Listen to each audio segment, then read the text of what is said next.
I'm very excited to introduce to you our speakers. I'll start with Christine Lepai.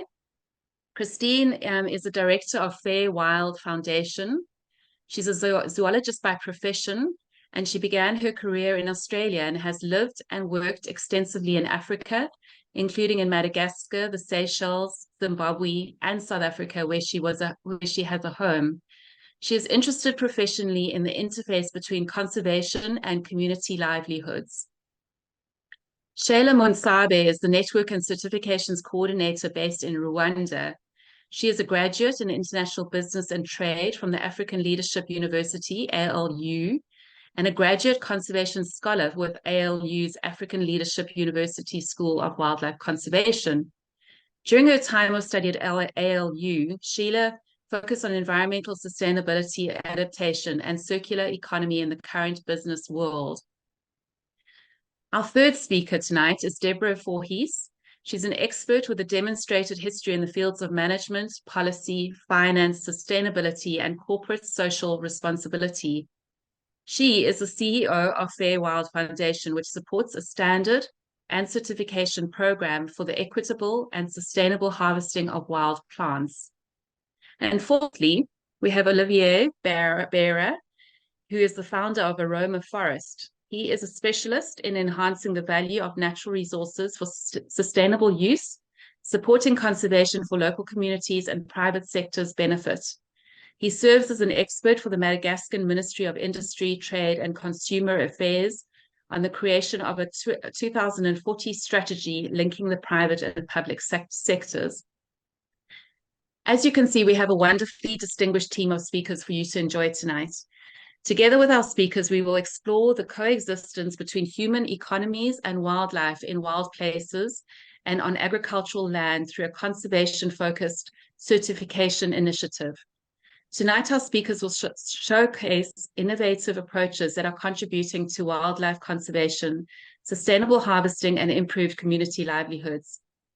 And now, Christine and your team, it is time for me to hand over to you.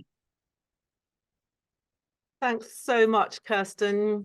So great. Yeah, lovely to be here. Thanks so much for the invitation. So I am the Executive Director at Wildlife Friendly Enterprise Network. And what we're going to be doing now is run through some examples of what we do, particularly showcasing the certification program that we have. And this all comes under the general banner of Certified Wildlife Friendly, which is contributing not only to biodiversity conservation, but we're also improving livelihoods. So we're also, as I say, building these economies to save ecologies. So as Kirsten's explained, we have two guests today. So we have Debbie from FairWild and Olivier from Madagascar, and also he's going to showcase some case studies from Burkina Faso. And their websites are available. I'm sure that this presentation is going to be available to everybody, so you'll be able to find their websites online and learn a bit more about each of them. So, Wildlife Friendly Enterprise Network. So we've been around for a good 17 years now, and we basically grew out of a meeting that brought together like-minded individuals and organizations, conservation-based primarily, who saw this potential that markets have for community enterprise, and especially the impact it could have on the wildlife conservation and also on livelihoods. So since 2007, we've built a network. As you can see in our title, our NGO is called Wildlife Friendly Enterprise Network. And we've built this network of conservation-based enterprises, and they are empowering communities, companies, and consumers, you and me, to be catalysts for change on the ground. And we're doing this primarily through our certification program called Certified Wildlife Friendly.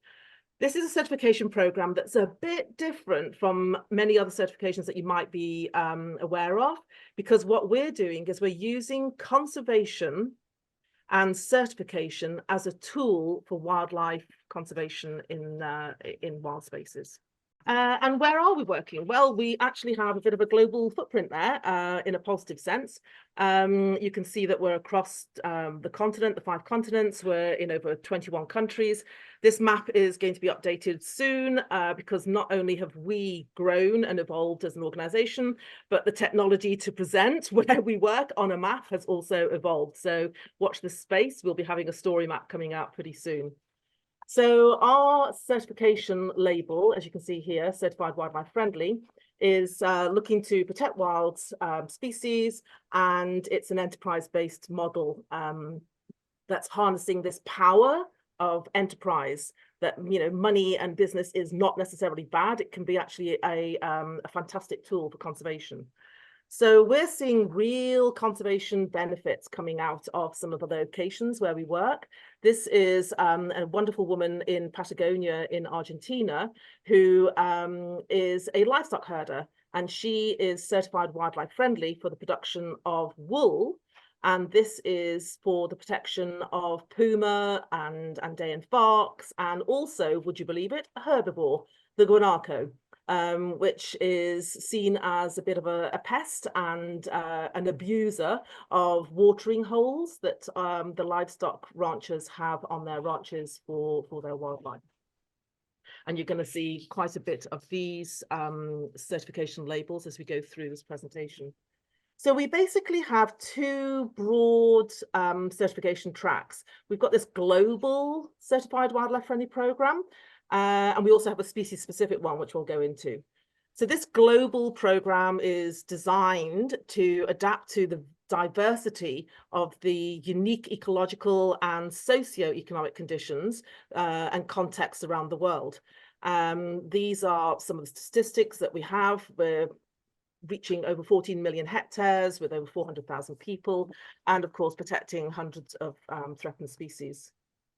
So our standards are really keeping us focused on conservation goals. So the standards that we've designed basically touch on management regimes, but we also invite the enterprises who are asking for certification to identify what the key threats are.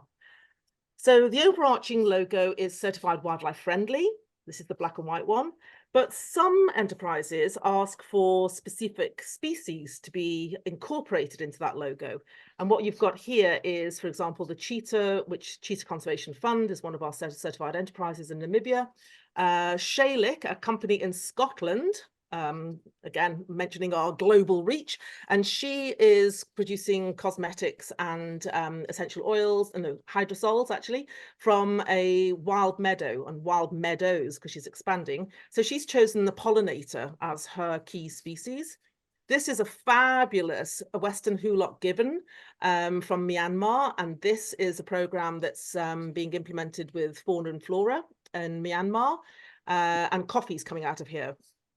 And this is the Javan Slow Loris that's been chosen by Oxford Brookes University, who's working with the communities over there for the production of coffee in Indonesia. And these are obviously some examples of the various types of products that are out there. We will touch on some of these shortly, and I'll be coming back to those. I said that we had 2 certification tracks. One's the global certification track, and then we also have these species-specific certifications. And these are basically developed in partnership with some of these strong conservation entities around the world. So, for example, we've developed the Gorilla Friendly program, and again, Sheila's going to tell you a little bit more about that shortly.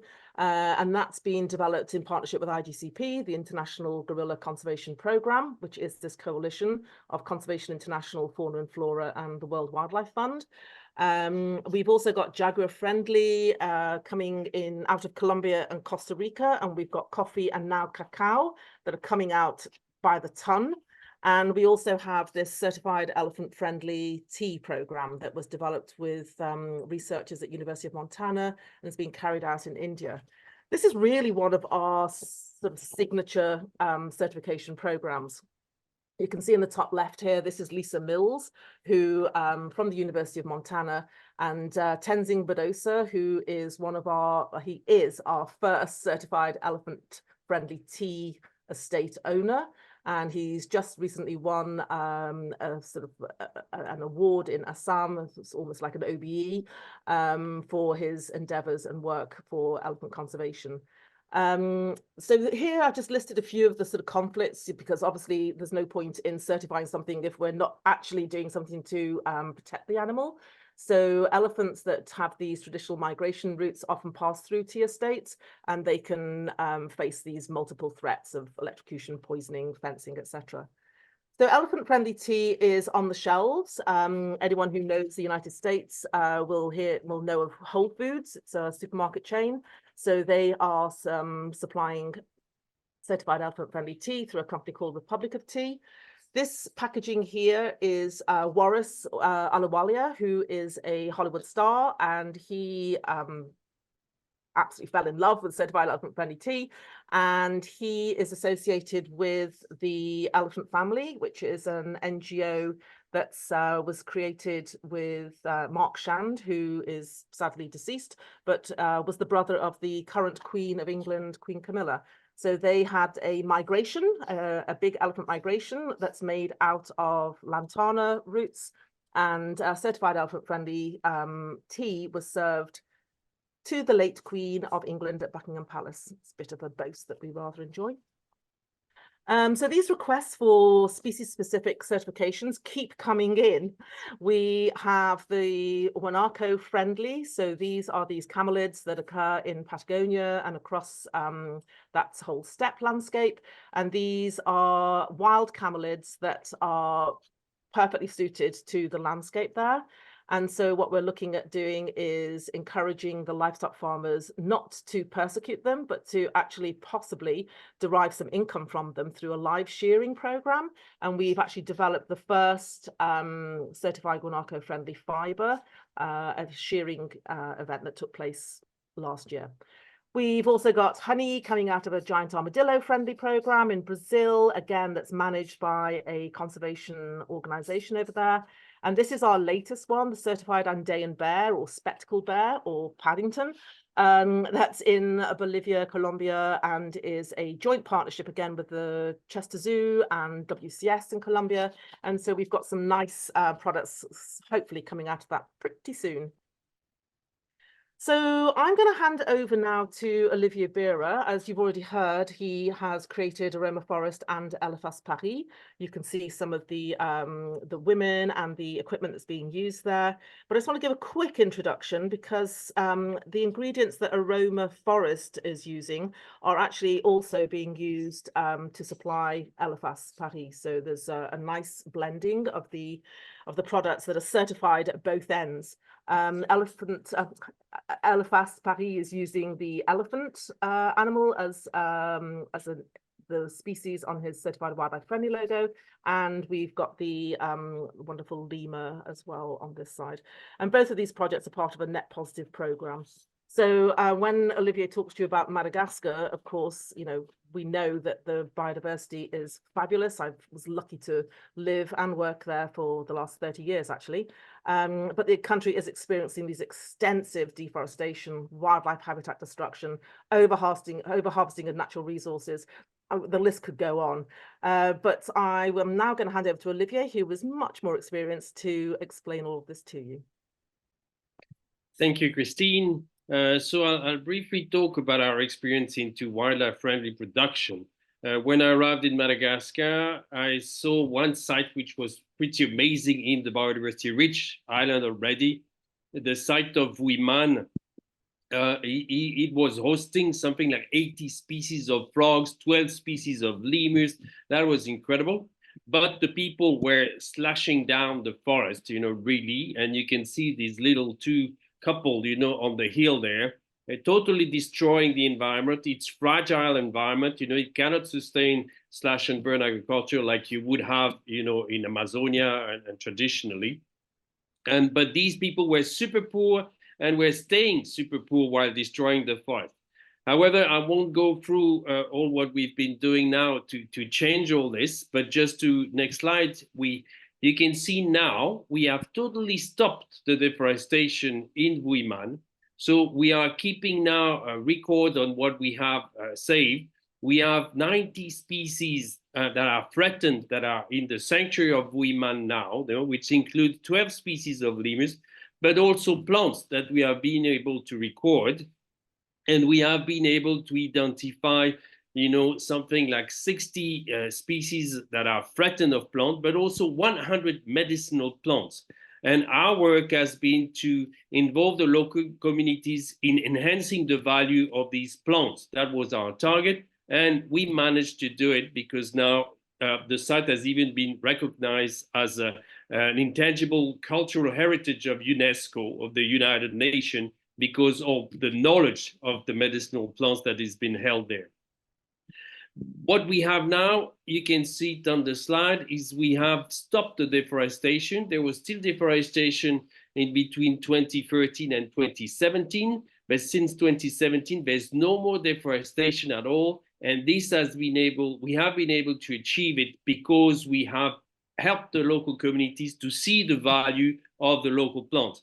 The plants from the forest, but also the plants in agriculture, in sustainable agriculture, and we are in regenerative agriculture. How we did it, next slide, we have been working on what are the plants' value, and it's huge in that forest. We have 6 plants in the Wuiman forest, which is so small, 500 hectares, it's nothing. We have 6 plants exported for the cosmetic and fragrance industry in just one little site like this, going to Clarins, going to Yves Rocher, going to Chanel. And we have been able to involve these companies. But now the point is going to wildlife friendly. I've been able to go to have these companies to buy this extract. But in fact, the extract are used in very small quantities. And the policies of the companies, these big companies, they change. They want to have novelties all the time. And so we saw that it was not sustainable. What can be sustainable is to have the products to go directly to the consumer market, which is more and more demanding for wildlife-friendly products. And it's the right time now. It was not 10 years ago, but now I think it's really right time. And trend in consumer really show that it's really the right time. So what we did, you can see it in this next slide.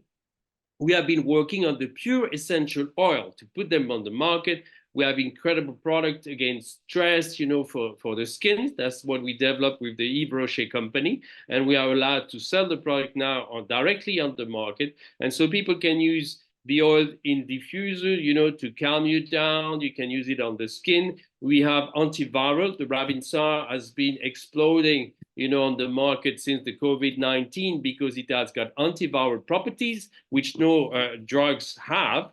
So we really there's lots of potential. And the big difference is that we can differentiate ourselves on the market, saying that these essential oils are really, and we have data now, helping, to protect the environment that otherwise would be gone. This is really a key thing.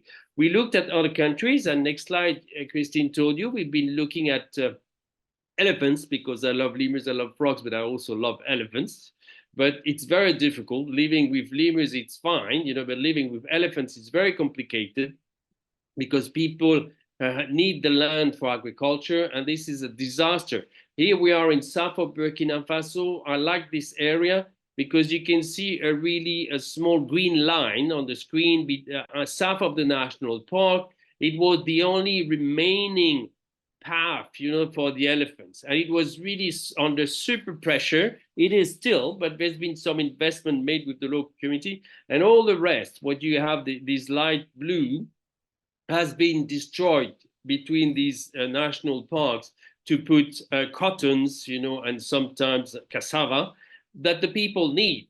So the key thing is, what could we do to keep that forest corridor? And in fact, when we looked at it, there's lots of shea butter in that elephant forest corridor, and how to enhance the value of this shea butter, because there's shea butter all around West Africa.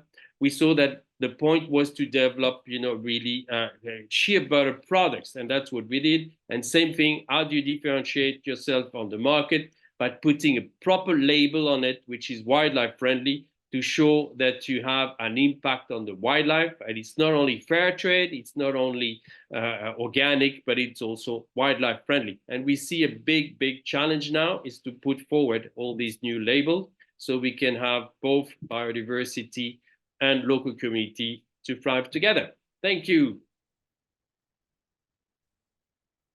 Fantastic. Thanks, Olivier. Always fantastic to hear your stories from Madagascar and from the field.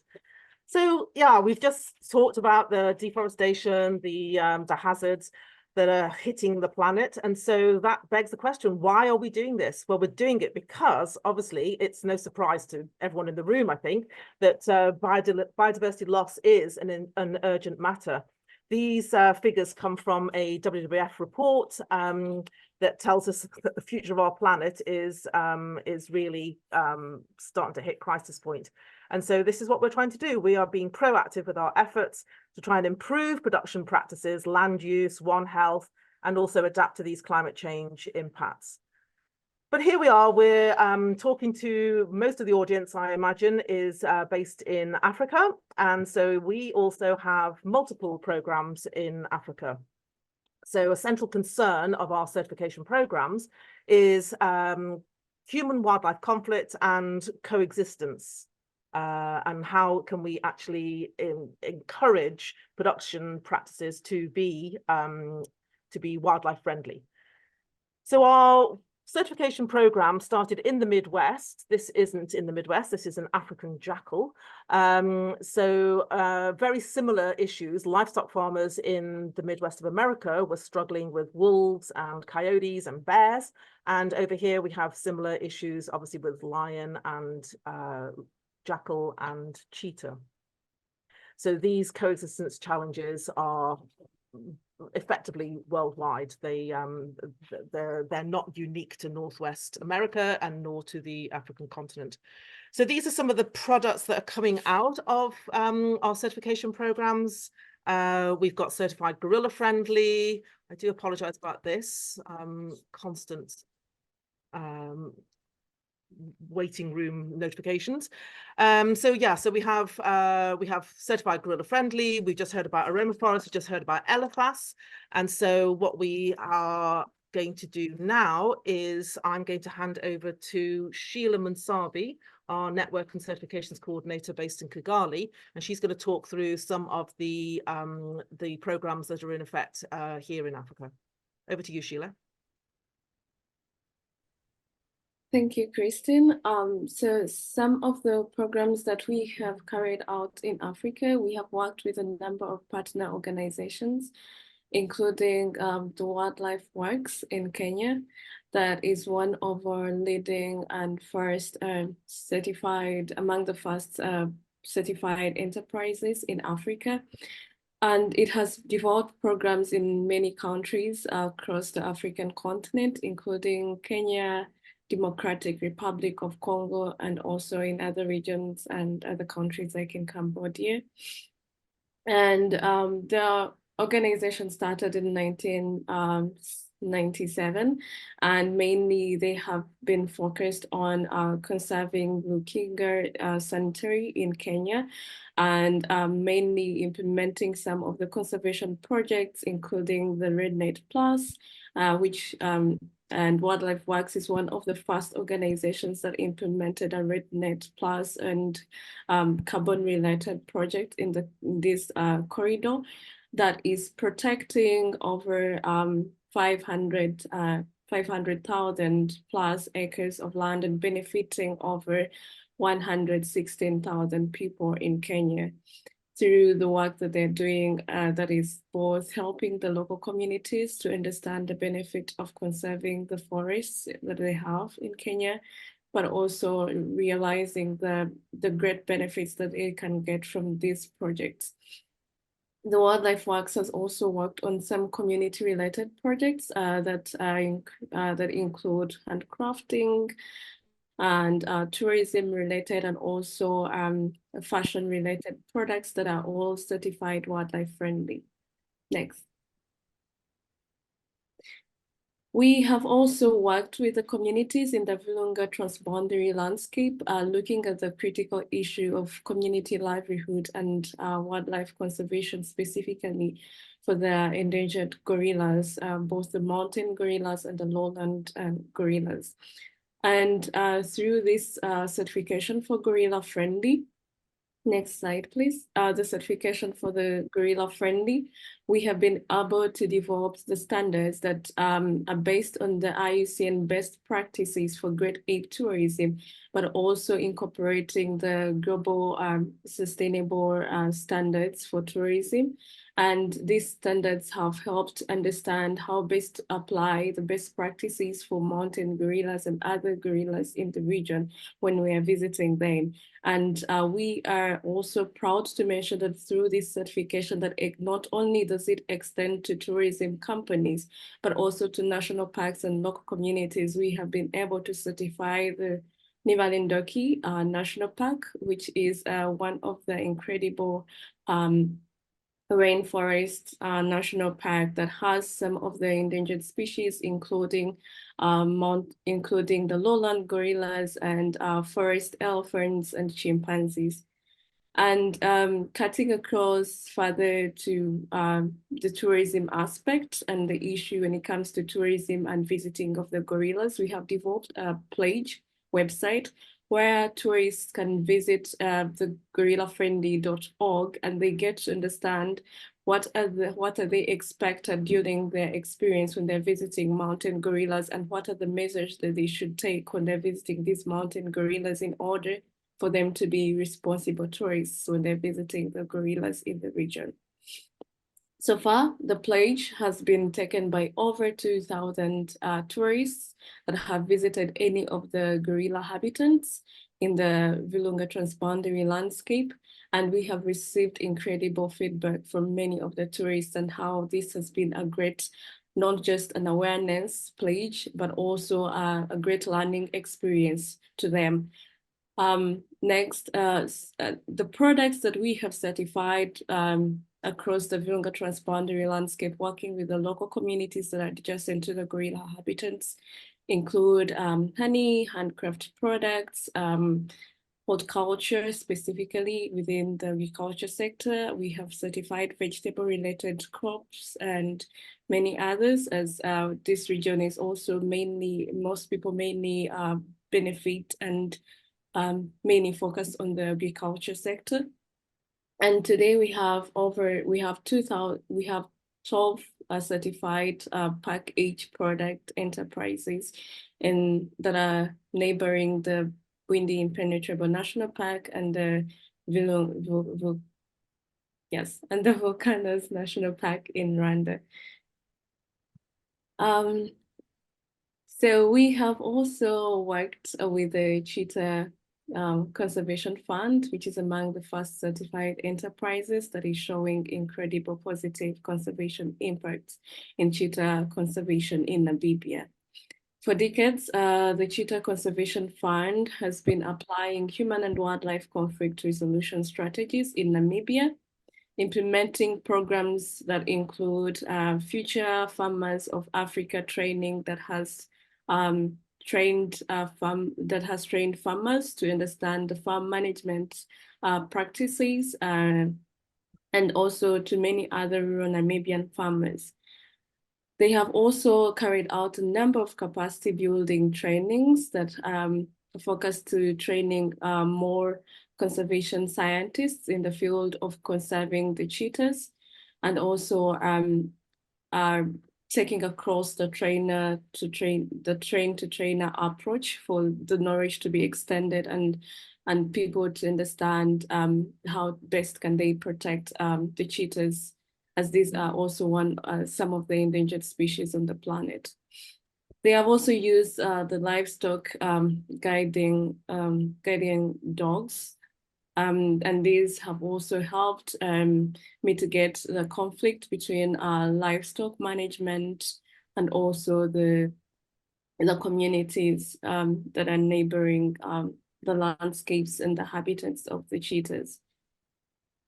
The Cheetah Conservation Fund has also taken across the initiative for the eco-labeling, and it's among the enterprises that are using the wildlife-friendly certification that is used on some of the products that they produce from these local communities, including the handcrafts that you see over there in the picture above that the men are doing, and the bush log down here, which is also one of the great projects that they're doing that is contributing towards protecting the forests. Next. And our next, our other certified enterprise is Comaco, which is one of our founding enterprises. They are working with over 225,000 people in Nunga village of Zambia, producing and providing over 8,000 tons of nutritious food. These range from dried mushrooms, cowpeas, poultry feeds, rice, peanut butter, and many other products, also including honey, and that is exported to the US and other markets online. Comaco has implemented a number of business strategies, but also sustainable approaches that have helped the communities to greatly benefit from their environment while conserving the natural resources around them. And these are some of the business models that they have implemented and used. Not only are they only focused on the environment, but also the livelihoods of these local communities.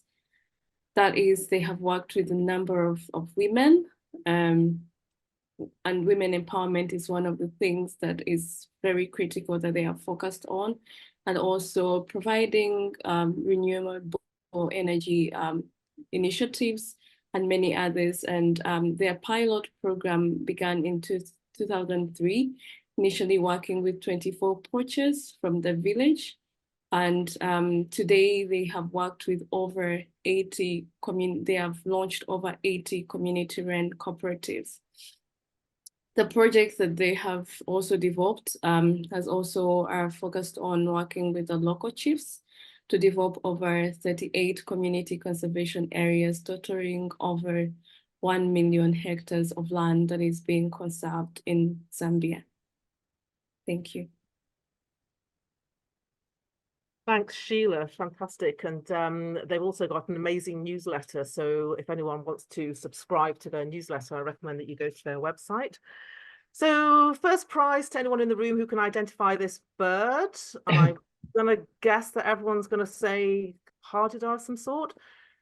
It's actually a giant ibis, and it's the national bird of Cambodia. So this bird massively threatened, and some years ago we were approached by WCS, the Wildlife Conservation Society in Cambodia, to work with the rice farmers to develop a wildlife-friendly program there for the conservation of the giant ibis.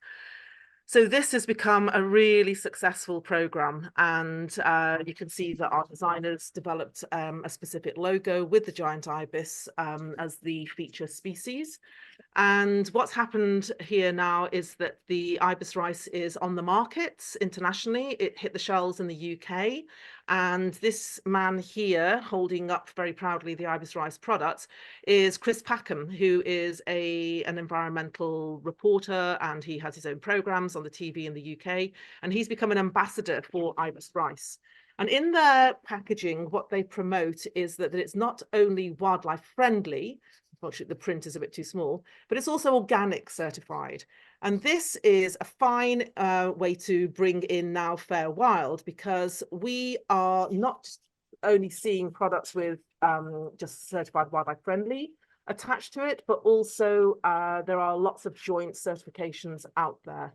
Now I know that actually Debbie is going to be explaining everything that she does, but I just wanted to explain that FairWild and Wildlife Friendly have entered into a partnership, and we are looking at providing this dual certification for wild plants and animals. But I'll let Debbie explain that a little bit more. Over to you, Debbie. Thank you so much, Christine. Well, you know, we as FairWild, probably most of you have never ever heard of us because we are such a little niche organization and such a little niche product. But it just is And thank you, Christine, for that opening, because it's only really by working together and doing different things together that we are going to address effectively the enormous challenges that we face as this planet.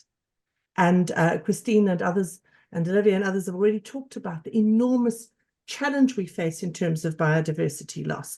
This is an enormous global challenge. If we add to that the dimension that there are over 8 billion people on this planet at this moment, we really have to think forward about how we're going to address this effectively.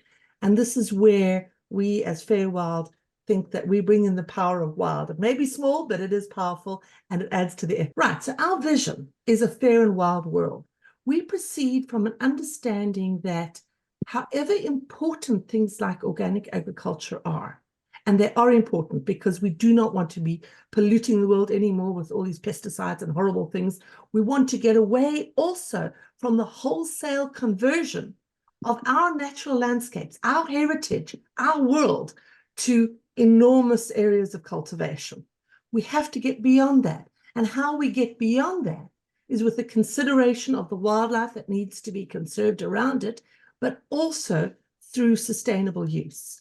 And we believe that wild harvesting, utilizing the plants that grow on those landscapes and using them to promote positive relationships between nature and people. And this is really, really important because the wild harvesting in plants is rooted in our history.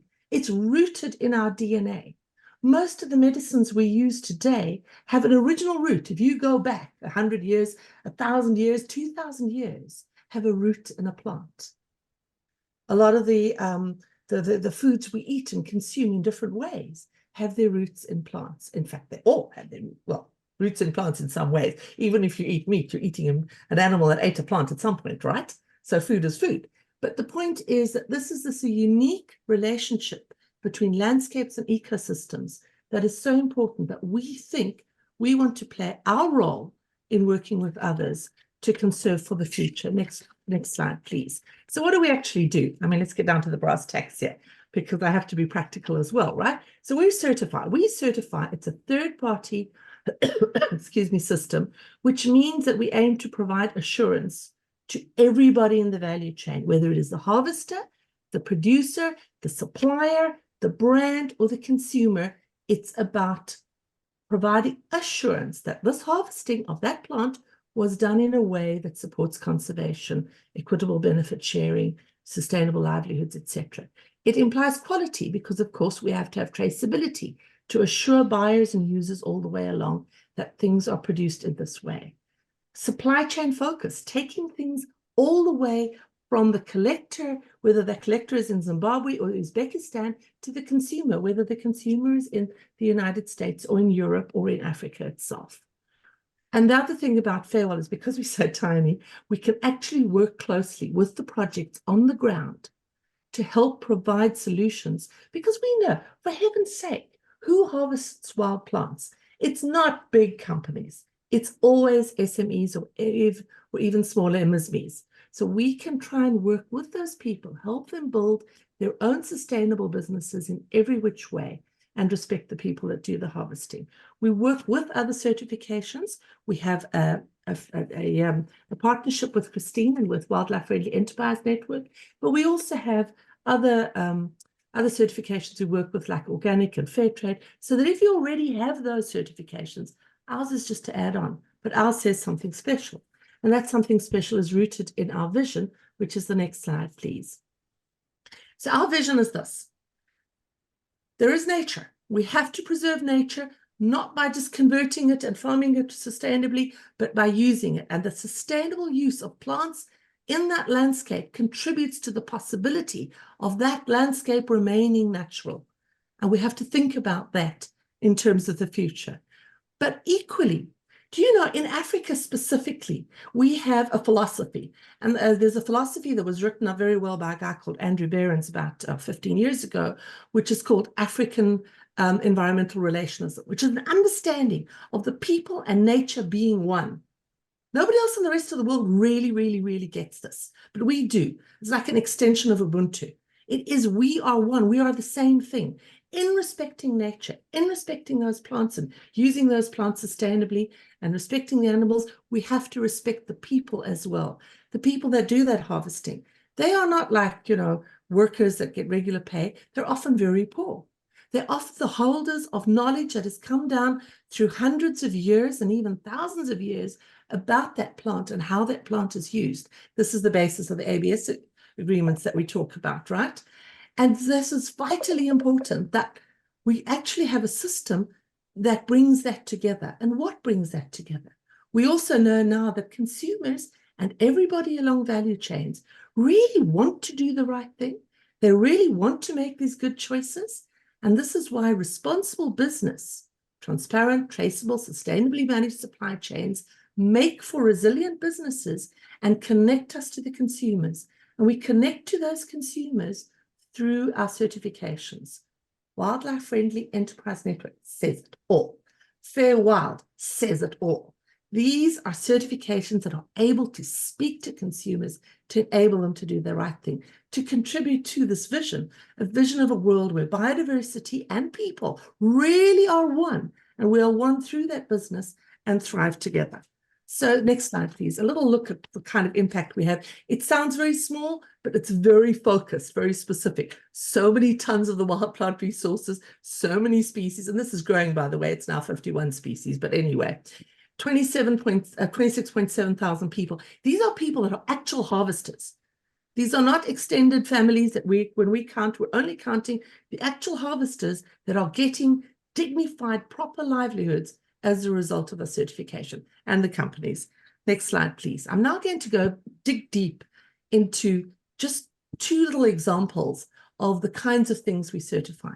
Frankincense is a flagship model because frankincense, as most of the audience probably know, there's a big discussion in CITES about listing it because it's endangered through overuse, But actually, the bigger issues around frankincense are about livelihoods and people and the historic use. Frankincense, of course, has been used for how many years? 3,000 years or something. And it hasn't gone extinct yet, which is a good thing. But really, we have to take care. It is being over-harvested in some places. The social issues around it, the poverty, the lack of respect and a proper dealing with the people is something that's really important. We now, as FairWild, have 4 already certified in Somalia, some in India, some in Kenya, but we've got a whole lot more now, and we're very actively looking in our partnership with Wildlife Friendly to work on this. Think of the kind of landscape in which you see frankincense. I know it's in East Africa, up in the Horn of Africa. Not everybody knows it very well. It's dry. There are cheetah. There are interesting things. Imagine if that all got taken down and used for goats. Not going to happen. Next slide, please. And that is to look at baobab, which is another charismatic species coming out of Africa. The whole world now knows what baobab is, that it's a superfood, that it's a great thing. It's called the tree of life. It's got so many applications. So we are very happy to be certifying baobab in a number of different countries, Zimbabwe, Ghana, and I think possibly Madagascar soon, Olivier, for very good reason that you will tell us. But the nice thing about what makes special about baobab is that, you know what? We use baobab fruit. We use baobab powder. It's now widely used in a number of applications for teas, for shots, and all sorts of things. The seeds are so important. We now know that those seeds, when they are distilled into an essential oil, have tremendously positive properties for in the personal care industry, in the medicinals industry. So that's a second use. And then there is even a third use, the husk. We take that husk, it can be turned into biochar, it can be turned into some kind of fertilizer. So the interesting story about baobab is that it is this charismatic species from Africa. Not only the big 5 are charismatic, I can have the big 5 plants too, but actually it's that total use approach. Now, of course, we certify a lot of other things in Africa, everything from buchu to devil's claw to resurrection tea to myrrh, etc., etc., etc. But I just wanted to point these 2 out because, and we'll over to the last slide, please, because they show the powerful stories that we can bring in this world where biodiversity, people, and business can thrive together in that positive symbiotic relationship and using these certifications. So we invite everybody in the room, everybody you know, to join the power of wild. Thank you very much, Christine, and back to you. Fantastic, Debbie. Always great to hear you speak. So what do you do to become certified wildlife friendly? So as Debbie's just pointed out, most of those producers are communities. They're either smallholders or they could be big. They could be an association or cooperative. But one of the distinctive sort of features of our certification is that there is a link with a conservation program. And sometimes there's a conservation NGO or there's a university or research, whatever it might be. So these pre-assessment forms and product submission forms are filled out by the community with assistance from a conservation organization. And we do a little bit of a back and forth, we do some hand holding, we find out why. I mean, are you in a wildlife area? What's the product? Is there a market for this product? And by the time that Sheila and I are happy that we've got something that's kind of like a really good proposal, we send it to a certification committee, and sometimes we give a presentation, but they will run through and give their opinion. And then if certification is awarded, then obviously you've seen some of these logos, they get certificates as well. You saw the woman in Patagonia proudly holding her certificate. And then we issue the logos, and the logos hopefully that will go on to products. Although, as Olivier has mentioned, sometimes those percentage, the ingredients are so small that it doesn't warrant having the logo on the packaging, but it's still, the story is there for those organizations and brands that want to tell the story. We also have this network membership. We are a wildlife friendly enterprise network. We actually invite NGOs to become part of our network as well. And a couple of weeks ago, we had a talk here from Graham McCulloch and Coexist. And Coexist is a member of the Wildlife Friendly Enterprise Network. Hopefully, we'll be certifying them soon as well for some of the products coming out of their Elephant Aware programs. But so what we're doing as well is looking beyond the smaller community enterprises that are certified and trying to actually address the supply chains that we know are out there. Where's our coffee coming from? Where are the ingredients for our face creams coming from? What about what we wear, what we put on? And even tourism, where are we going? Let's go to these big companies. We know their supply chains and we can help. And Olivier just alluded to it as well. We've got these frameworks out there. We've got the Global Biodiversity Framework. There are standards and all of these little boxes that need to be ticked. And this is where Wildlife Friendly also is providing services, not just as a certification body, but enhancing those production practices so that they are good for the planet friendly, let's call it.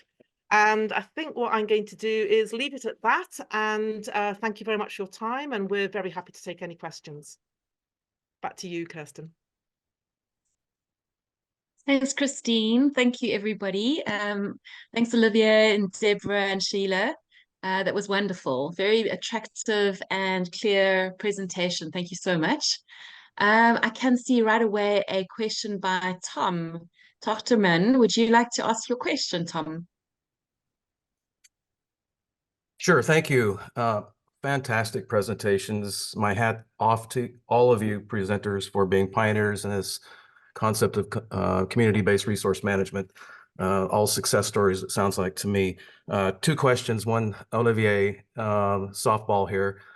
Do you have a toolkit for the manufacturing and export side of the business of getting these products to market? I mean, I think it's wonderful what you're doing, and a lot of folks want to do that kind of thing, but how do we go about doing it? Do you have a toolkit that you can share? So it is a very interesting point because lots of things are changing. Everybody's starting to have access, to internet. It's a huge change that we see, and people want traceability. The European market is requiring traceability, but now we can offer this traceability directly. I have got guys on the field in the bush, calling me on WhatsApp now. And we work with big brands, it's totally different. What we are trying to do now is to reach, the the consumer market, and we are, this is the word, you know, before we were talking of, we were doing B2B, then we were thinking of doing B2C, but listen to that word, we are now doing H2H. We want to do humans to humans communication and selling, and it's possible. And we are working on these tools. We are not ready now because I have to admit we've been working for 1 year, and it's requiring much more than what we thought. You know, having a shop selling is your products, you know, in Europe, it's pretty easy, even having someone having a stock. The marketing is very difficult. You know, in fact, it's requiring designers. But what we are trying to do now is to exactly provide these tools to other brands, you know, that would be wildlife friendly. We're talking about it with Christine and also with Debbie to develop this concept, how we can provide these tools. And we're working it, they're not ready, but stay in touch, you know, and hopefully this year we'll be able to give this tool, and not only the tools, but also the platforms, you know, to help, you know, with these sales. Excellent. Thank you, Olivier. Hopefully LCA here will keep us informed on your progress. And second question, if I may, Sheila, great project in Kenya with Wildlife Works. I'm just curious, I do a little bit of work down in the Mara, and demarcation could turn out to be as big a threat to habitat loss or contributor to habitat loss as deforestation. And I'm wondering, in your project, how have you handled or dealt with that issue of demarcation? Or is it an issue? Okay, thank you, Tom, for that good question. Well, demarcation is really a very big issue, definitely in Kenya. Well, our certification mainly focuses on the community part of it, like the community products, and how do these communities greatly get to benefit from these products that they are producing. So I will not say that we get to the extent of like actual on-ground projects like related to demarcation and all that, but we implement all that in the standards that we have developed for the products that the communities that are producing. And these products like look at all those challenges from deforestation, like enabling these communities to be able to find alternative natural products. Either somehow we have also conducted some trainings where the communities are able to learn how to plant some of the raw materials that they use, for example, for the handcraft products, and they're able to source all these by themselves without encroaching the natural habitats of wildlife species. So that has been our approach, but also working together with these conservation organizations that are on ground for them we support them through extensive approaches that are needed on ground to tackle such kind of challenges that those landscapes are still facing.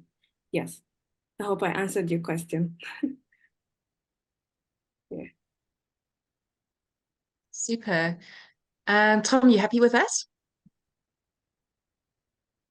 Good. Okay, great. Moving on.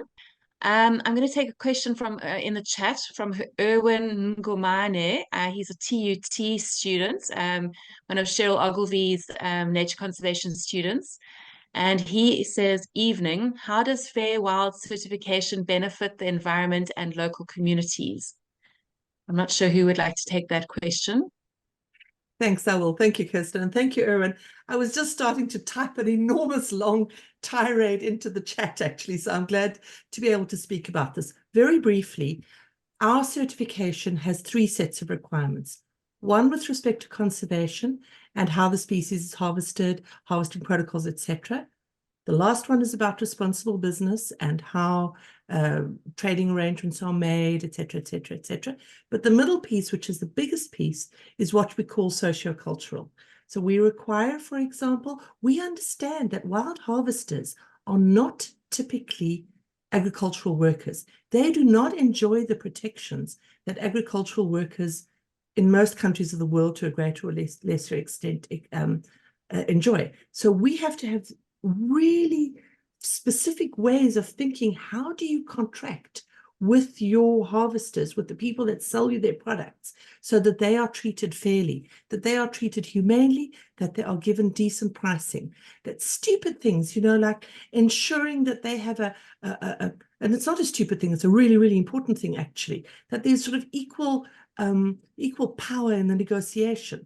Do you give them predictability of how much you're going to ask for them for the next 5 years? So we have this giant certification questionnaires, and all of those things have to be answered. It's also, for example, we have to know that there's a proper access and benefit sharing agreement in place.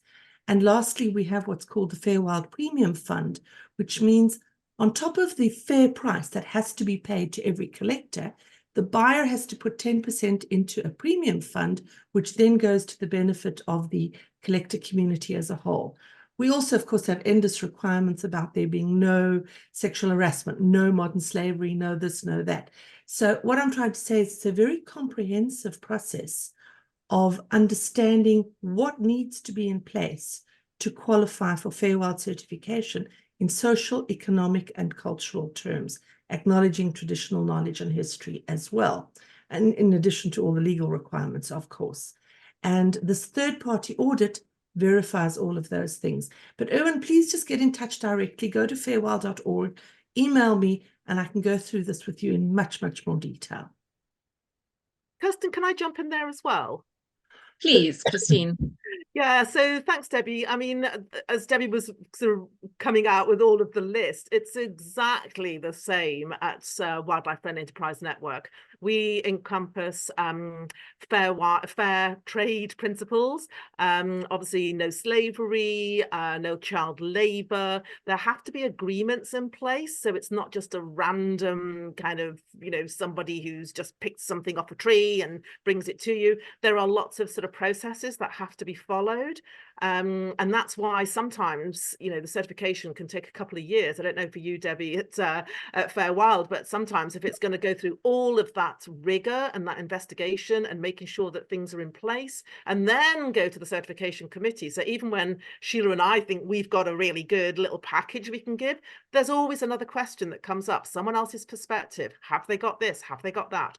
So it can sometimes take a bit of a time. So one of the things, just I think it might be worth mentioning here, is that we find it slightly perverse to have to charge a community enterprise or a smallholder that certification fee. And so you might have seen in the slide, it said there was a $250 application fee. And many times this is waived because it's about getting that premium price, basically. So the woman in Patagonia, who's super proud of being a certified wildlife friendly, that program over there is now starting to see real value added to the products that are, because they're certified, because of the certified wildlife friendly label. Brands and companies are now seeking them out, and we recently saw a 15% increase in the price paid for the wool at the latest auction, which was a massive scoop, and it sort of, you know, went global about this fantastic premium that came out. And for the ibis rice, I know there's a couple of questions in the chat as well. The rice there is being paid at 70% above market value, so it's slightly niche, but it's also it's a realistic price that's being paid. So you know, you're not just looking at the conservation, you are looking at those livelihood benefits as well through the agreements in place. I think if I could just add what Christine said, it's really challenging, you're right, Christine, to these small associations down on the ground. One of the things we've done as well is we've developed a little fund that helps, and we work directly with these organizations to prepare for certification, because I take your point, it can take years. So as a way of trying to overcome that, we're trying to work directly, and we have a team that will go out and work with the organization to try and make it happen as efficiently as possible. It's a challenge for all of us. Thanks, Deborah. Olivier, sorry, I can see your hand up. Yeah, all this might look difficult, but it is not, because we want to have the local communities to work with, and they're very happy to provide all the information which are required, including the exporters or the local sellers of the product. Well, my point would be to, like you see in Burkina Faso or in Madagascar, what we do, in fact, Christine has been talking about niche markets. And in fact, not everybody is willing to pay a premium price. Let's be clear about this. But sometimes to develop a value chains, FairWild, wildlife friendly, both, just on one specific site, you can have lots of impact on really targeted environment sites, which are, I pointed out what we do in Madagascar. We have 2 or 3 sites. They are sometimes 1,000 hectares, sometimes only 300 hectares, but we have key species in these places, so that's making a big difference in terms of global biodiversity conservation programs, like with the elephants, because we are not on the whole habitat of elephant, which is huge, as you know, but on this tiny little corridor, we can have a real impact, with pointing out that it is wildlife friendly or FairWild also for these niche markets. Thanks, Olivier. Andy, I'm just going to go for one more question in the chat and then I'll come to you. There's a question from Nomtandazo, who's also from TUT. Cheryl, you've obviously got some exceptionally brilliant students. He asks, what are some common misconceptions or challenges associated with implementing wildlife-friendly practices, and how do you address them? Who would like to answer that question? So I'm just trying to find the question, actually. Sorry. It's quite far up. I'm just not quite sure if I understood the question. Maurice, can you send it to Christine? I'm going, what are some common misconceptions or challenges there we go. associated with implementing wildlife-friendly practices? How do you address them?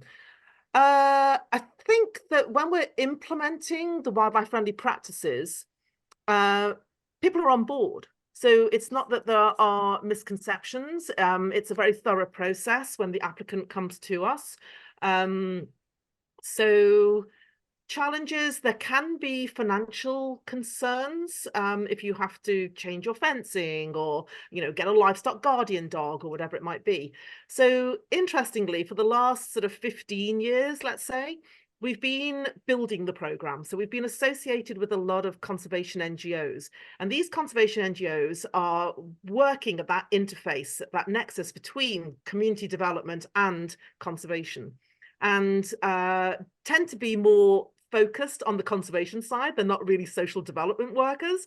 And so that's how we sort of started. But as the program's grown, we still retain that link with the conservation NGOs. And so money and funding is coming from those conservation NGOs.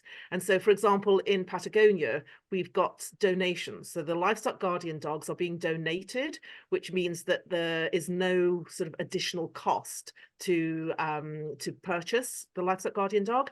And secondly, there is a brand of dog food, I'm sure you all know it, Economies, and they've also joined the program. So they are providing food for all the livestock guardian dogs in Patagonia that are being distributed across the landscape. So again, it's a kind of it's part of that network. It's bringing everyone together to do something in their own sort of capacity or their own skill set. But I would not say that, I mean, obviously there are challenges, and it's keeping your sort of agreement in place. So when you are approved for certification, you're given a certification agreement and you sign an affidavit to say that this is what you said you're doing and that's why you got certified. And now you're confirming that you'll continue doing that for the next year until we come and verify and recertify. So there can be challenges, but we don't expect anyone to be 100% compliant with every single criteria. And that's why in that criteria and in the guidelines and in our audit forms, we have, it's a wrong word to use, but they're called minor criteria. And then we have recommendations. Recommendations are what we would like you to do. Minor are, look, let's see if we can, do this. And then there's critical. But you have to be compliant with our critical criteria. And these are almost you must not kill a puma. that comes through, you must, try and adopt some additional non-lethal methods to coexist with the puma. So I hope that answers your question. It was a bit lengthy, but basically, once people are on board with wildlife friendly practices, I think those misconceptions have already fallen by the wayside. Thank you, Christine. Andy, your go. Hi, thank you all very much for, well, my weekly dose of morale, really, this presentation. It's wonderful work and absolutely inspirational. This question really is to do with the knowledge base that you rely on from the people who are harvesting and working on the ground. I mean, I think Deborah mentioned it's tens of thousands of years worth of knowledge held in the hands of relatively few people. Is there any work ongoing to support these folks in maintaining that knowledge and passing it on? So this, from my understanding, it's probably an ever decreasing number of people who understand and have this knowledge. How do we make sure we don't lose that and even spread that knowledge and value it? It's almost, and make it on a comparable to going to university and that sort of thing. I think it's difficult to explain. Sorry, I'm on the other end of the spectrum when it comes to capable and sensible and clever students, but you get my drift. Thank you. Andy. Andy, There you go. here is what we do. We work with the local communities and we collect their knowledge if they want to share it, because they need to agree to share their knowledge. Some people don't want to, some other ones are happy about it. And we publish, their knowledge, which is the first step to protect it. So you don't have a company able to come and to say, we have discovered this and this and this. This was already known by the local community. So we do all that work on really publishing, and making really text, so it's been published.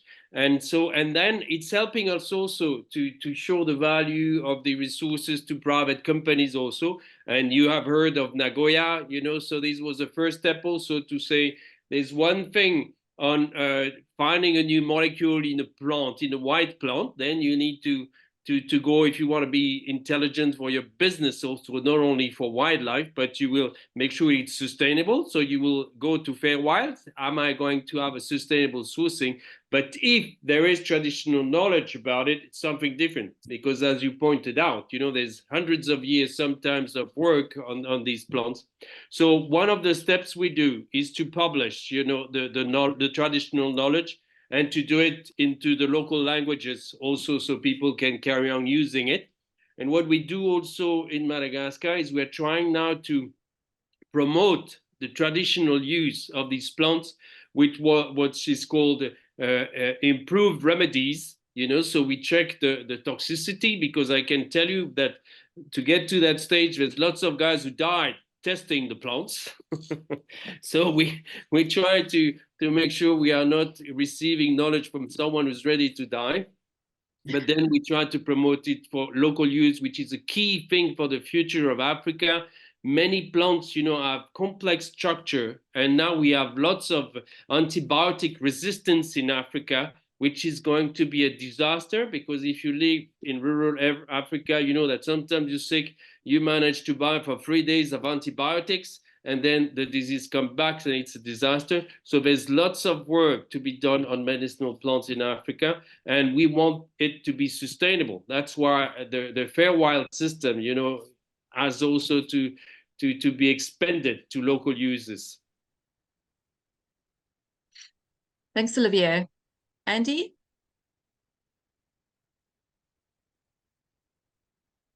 Hi, thank you. Sorry, brilliant. I guess I'm sort of smiling to myself because that's almost feels like a typical Western response. We put it all in a book. I think part of my question is also about maintaining that oral tradition and the whole just going out into whichever part of the world you're in and understanding, because a lot of this is the right time and the right place and the right season to harvest, as well as here's the plant, let's grab it. As a sort of, without wishing to make anything sort of belittle any of the amazing work to capture this and write it down and show value that way, but it's that oral side as well, which from our Western tradition of learning, we've pretty well lost completely. Do you know what I mean? Sorry, I'm going on a bit, but No, but it's Shut up an now, but it's interesting cool. point. We should always listen to the people and what we do. But I tell you, one thing is that when you write it down with the traditional healers, then they get also the recognition that Yeah. Westerner, the white people are coming to listen to them. And I tell you that this is in fact, it is really putting forward the importance of their work and all their traditional oral knowledge. And we really do promote this. I think, if I may just step in, it's really important, Andy, what you say, and very challenging, because we know that in many wild collection areas, the people that do harvesting are getting older. They are not always being replaced by younger people because it's not always seen as a livelihood, which is why it is also really important that we do these certifications so that we provide dignified livelihoods, that these collection ways of earning your living are seen as respectable and proper ways, because that helps to assist the continuation of that. But Olivier is quite right. This is challenging, and you do have to write it down, not necessarily in a book to sell kind of thing. And I don't think that's what Olivier was saying.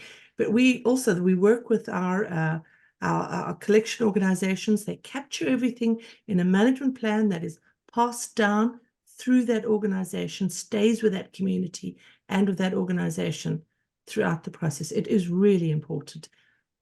No, awesome. Sorry, there was no criticism or anything like that intended, Olivier. You know, I'm in awe of everything you guys are doing. It's fantastic. Thank you. Right, I've got to go and get my daughter from Brownies. Take care, everyone. Cheers.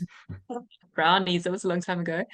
Okay, so then just moving on to a question in the chat. I was actually going to ask Diane if she is still there to come and voice her question. I saw her raising her hand a little bit earlier, but then she popped off.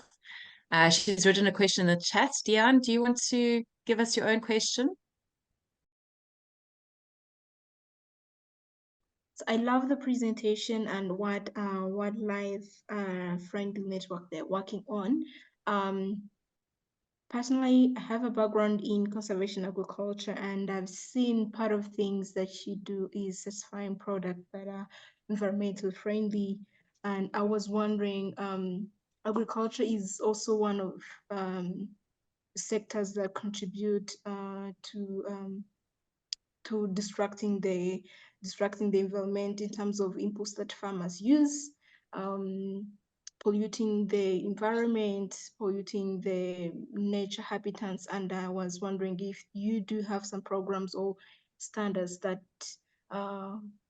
provide stakeholders in agriculture sector on what ways can we do agriculture sustainably, not pollute the environment. Thanks, Diane. I'm happy to take that one, Kirsten. Yes, sure, Christine. Great question, Diane. And in actual fact, it's going to be sort of a press release over the next week or so.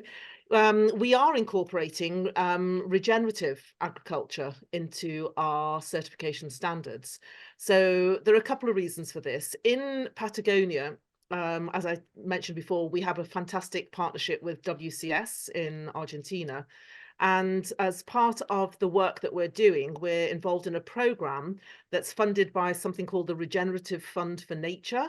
And this is a big fund that some of the luxury fashion brands came together, put some money into a fund, and we all applied. And we were very fortunate and we got some money.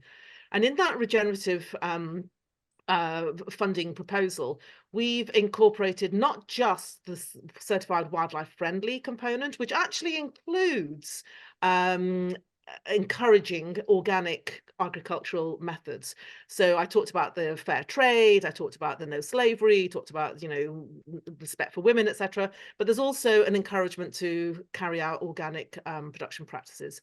So going a step beyond this, everyone's concerned, obviously, about the climate and about there's rewilding, there's regeneration, and there's also this regenerative agriculture. So we're at the stage now where we have baseline data, and we are going to be reviewing our standards and looking at where we have already incorporated some of these criteria for regenerative agriculture, and then where certain criteria missing, we're going to be creating a subsection. You can find our standards on our website if you just put standards into the search engine, and you'll see in our global guidelines that we have a subsection that deals with livestock or honey or handicrafts. We've also got tourism, and then there will be this new section called regenerative agriculture. So we're already implementing this in certain countries. We've just certified sort of some farmers in India in a corridor in between two protected areas, tiger reserves, and they're carrying out organic and regen and now wildlife friendly production practices. And in Rwanda, some of the enterprises, the community enterprises that that Sheila went out to visit and verify, they are also now carrying out these sort of, let's call them cleaner ways of carrying out agriculture, so of farming, etc. So it is happening, and there is, as I say, that partnership with either a conservation NGO or a Ministry of Agriculture or extension workers who are going out there. And we work, as I say, with IGCP, the International Gorilla Conservation Programme, and they are actively sort of working on the ground to do this hand-holding with the certified enterprises.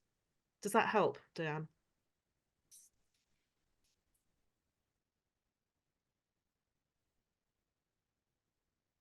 Tacit acceptance, I think. Yes, I think so. So Christine, we're actually at Shade Screen Africa. We've got a very large new program on regenerative agriculture. So I think I'm going to be in touch with you again in the future. We are running out of time, and there are a couple more questions in the chat.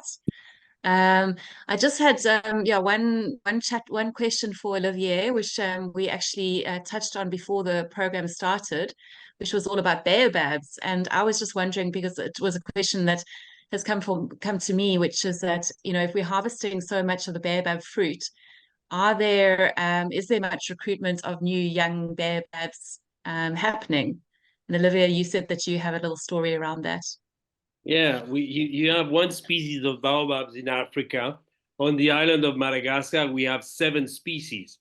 And in fact, we studied it, and we see that these trees are all old trees, you know, more than 100 years old. And in fact, we found out, you know, that these trees have disappeared because the giant lemur that was there, that was over-harvested, Andre, by the local community. It's possible, it's happening sometimes that the local community can over-harvest some species. And in fact, the giant lemur disappeared, and now there's no more production of seeds, you know, through the guts of the giant lemurs, and there's no more baobab trees. But we have many different species. You know that 25% of the drugs against cancer in the US are coming from plants. And we have many, many plants disappearing, you know, and lots of traditional knowledge, you know, is a source, you know, for research. So I totally agree. We need to listen more to the local communities in the way they manage. You know, they are wise people. Not all are wise. You know, when you have to be realistic. You know, sometimes, you know, there's, in all societies, you have young people, you know, being a bit crazy, but you have wise people that know very well how to manage their resource, and we have to empower them. We have to empower women also that are not empowered in many society, but which are usually much wiser, you know, than men, because they've been collecting, you know, products, you know, what we call minor forest products is usually collected by women, you know, because it was a minor work at one stage. When it's becoming a major work, you know, it's very important. It's changing a lot of stuff, you know. So it's a complex issue, you know, that we are facing.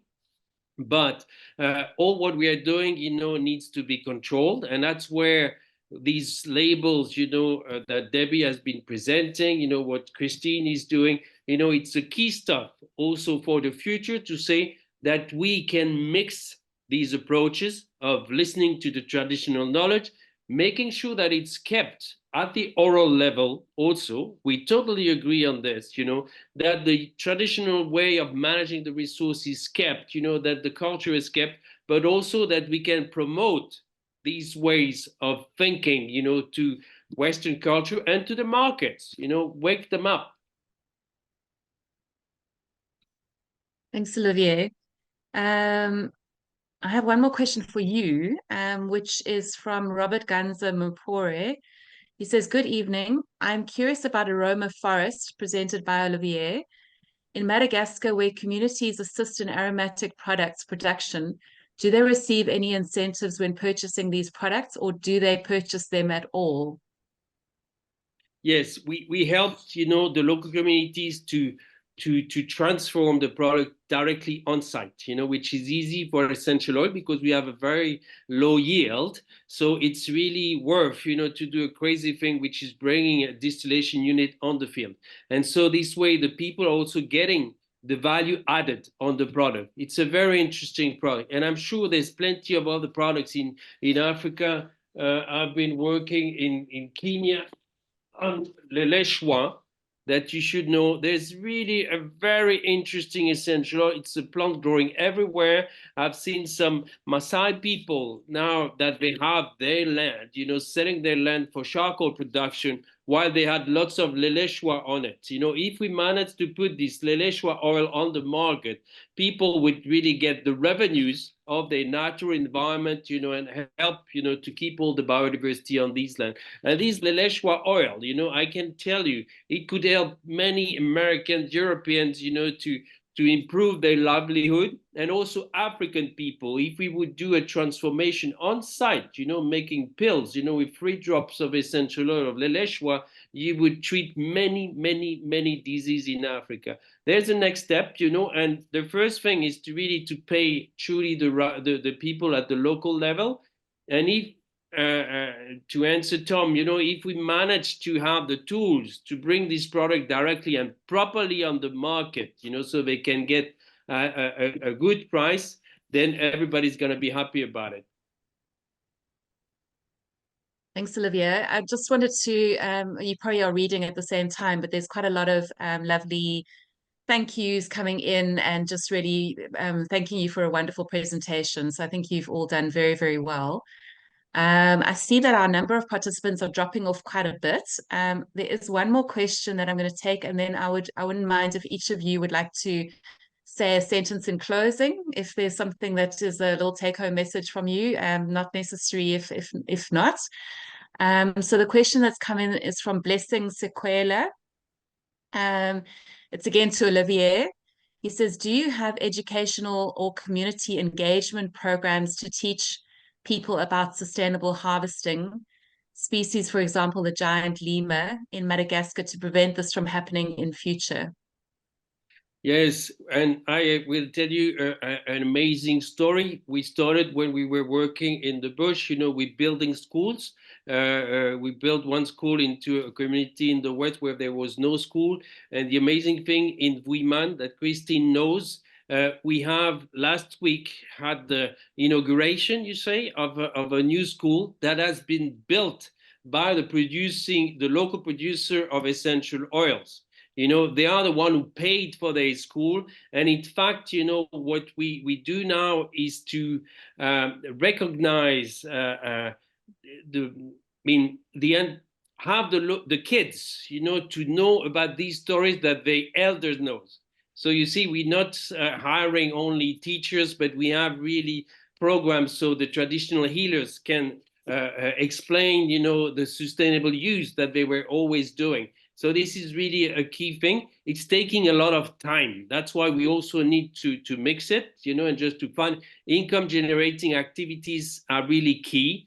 So the people can have the power to stay to sustainable use instead of burn the forest. But it is really key to have these education programs for the future.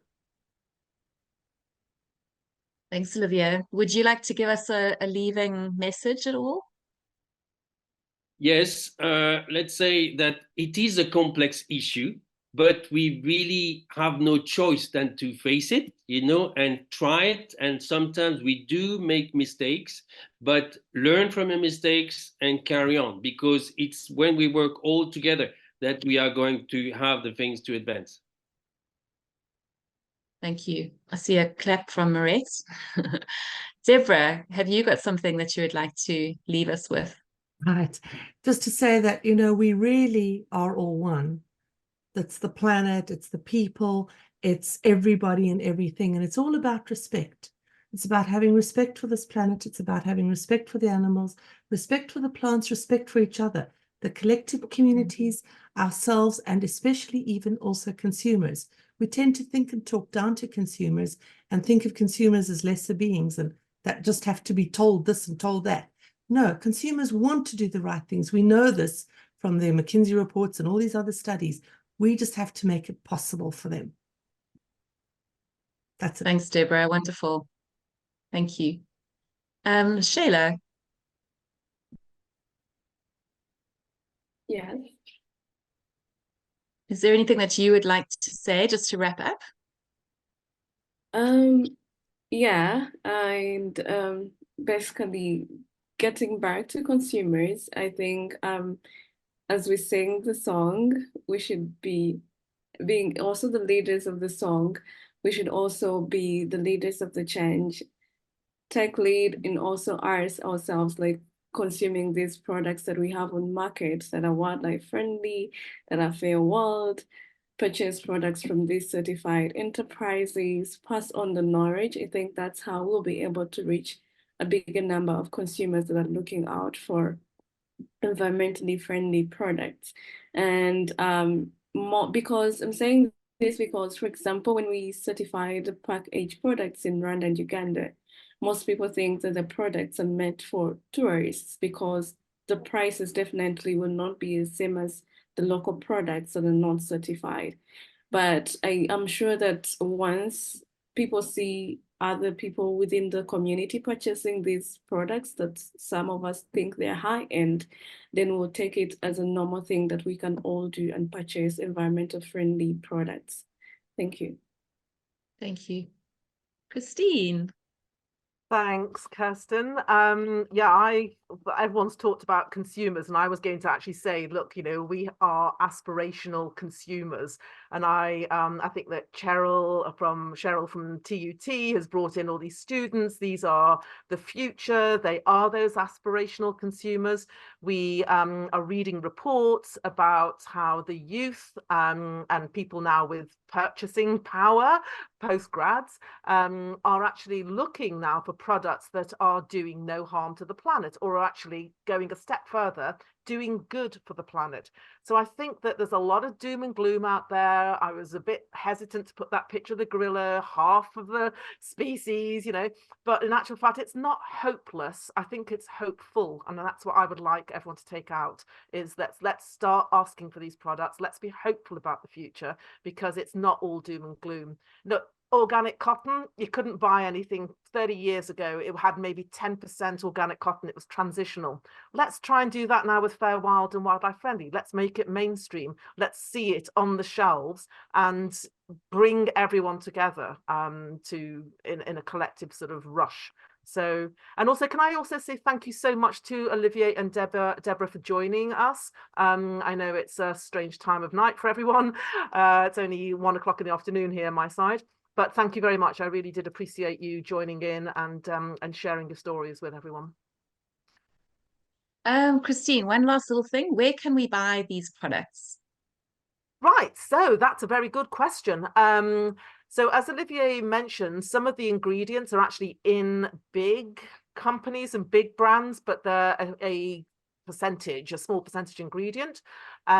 So we are, some of the honeys that are coming out, the aloe, the coconut oil is going into large cosmetic companies. Some of the wools are going into large fashion brands. And but what's going to happen pretty soon is we are going to be bringing out a story map.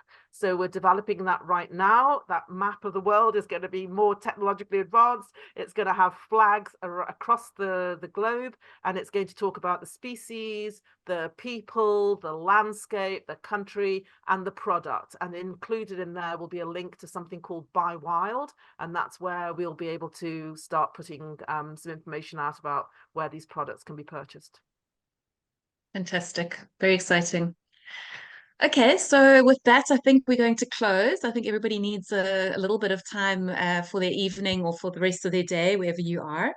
Thank you so much for everybody attending, and thank you so much for our speakers. It's been absolutely wonderful to have you here, and I think we've all learned massively from you. I know I have. Thank you so much. Thank you. Good night. Goodbye, everybody.